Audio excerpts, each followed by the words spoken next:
Extract from Adam's diary.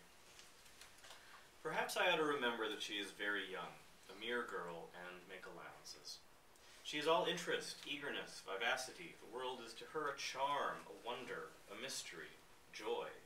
She can't speak for delight when she finds a new flower. She must pet it and caress it and smell it and talk to it and pour out endearing names upon it.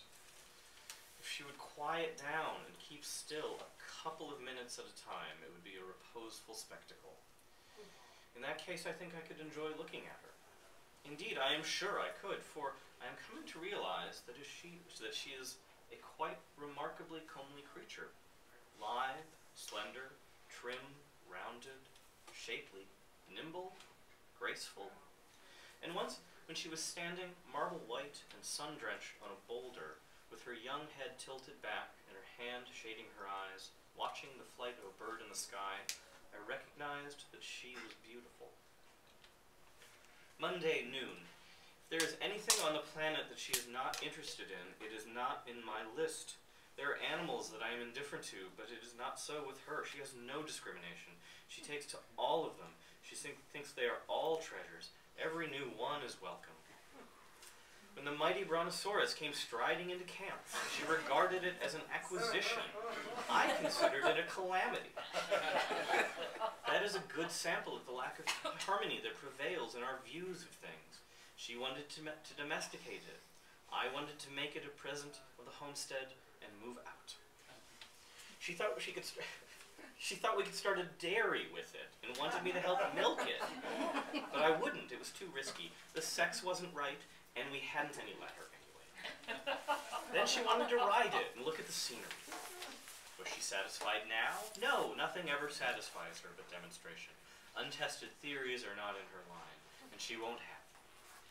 It is the right spirit, I concede it. It attracts me. I feel the influence of it. If I were with her more, I think I could take it up myself. Well, she had one theory remaining about this colossus. She thought that if we could tame it and make it friendly, we could stand in the river and use him for a bridge. It turned out that he was already plenty tame enough, at least as far as she was concerned. So she tried her theory, but it failed. Every time she got him properly placed in the river and went ashore to cross over him, he came out and followed her around like a pet mountain, like the other animals. They all do that. Eve's diary. Friday. Tuesday, Wednesday, Thursday, and today, all without seeing him. It is a long time to be alone. Still, it is better to be alone than unwelcome. I had to have company. I was made for it, I think. So I made friends with the animals. They are just charming, and they have the kindest disposition and the politest ways. They never look sour. They never let you feel that you're intruding. They smile at you and wag their tail if they've got one. And they are always ready for a romp or an excursion or anything you want to propose. We have made long excursions, and I have seen a great deal of the world. Almost all of it, I think. And so I am the first traveler, and the only one. When we are on the march, it is an imposing sight. There's nothing like it anywhere.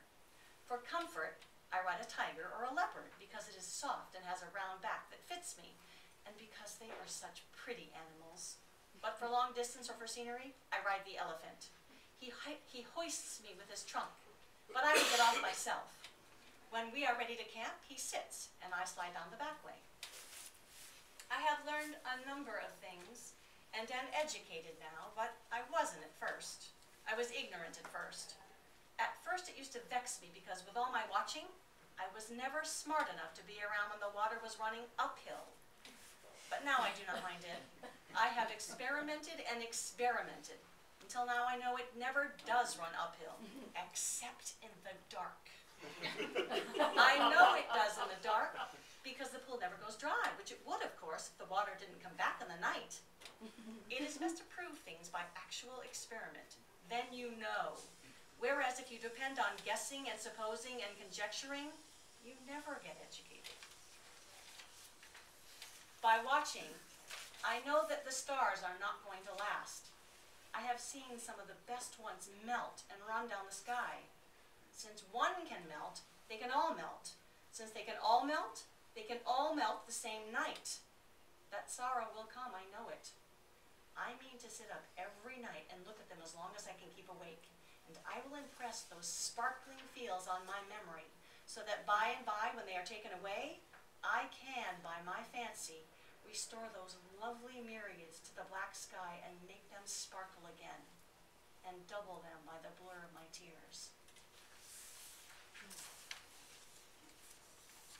After the fall, when I look back, the garden is a dream to me. It was beautiful, surpassingly beautiful, enchantingly beautiful, and now it is lost, and I shall not see it anymore. The garden is lost, but I have found him and am content. He loves me as well as he can, and I love him with all the strength of my passionate nature, and this, I think, is proper to my youth and sex. If I ask myself why I love him, I find I do not know. It's not on account of his brightness that I love him. No, it is not that. He is not to blame for his brightness, such as it is, for he did not make it himself. He is as God made him, and that is sufficient. There was a wise purpose in it, that I know. In time it will develop, though I think it will not be sudden. And besides, there is no hurry. He is well enough just as he is. It is not on account of his gracious and considerate ways and his delicacy that I love him. No, he has lacks in this regard, but he is well enough just so, and is improving. It is not on account of his education that I love him. No, it is not that. He is self-educated, and does really know a multitude of things, but they are not so. Then why is it that I love him? Merely because he is masculine, I think? At bottom, he is good, and I love him for that, but I could love him without it. He is strong and handsome, and I love him for that, and I admire him and am proud of him, but I could love him without those qualities. If he were plain, I should love him. If he were a wreck, I should love him. 40 years later, it is my prayer, it is my longing that we may pass from this life together. But if one of us must go first, it is my prayer that it shall be I. Life without him would not be life. How could I endure this? This prayer is immortal and will not cease from being offered up while my race continues. I am the first wife, and in the last wife, I shall be repeated. At Eve's grave. Wheresoever she was, there was Eden.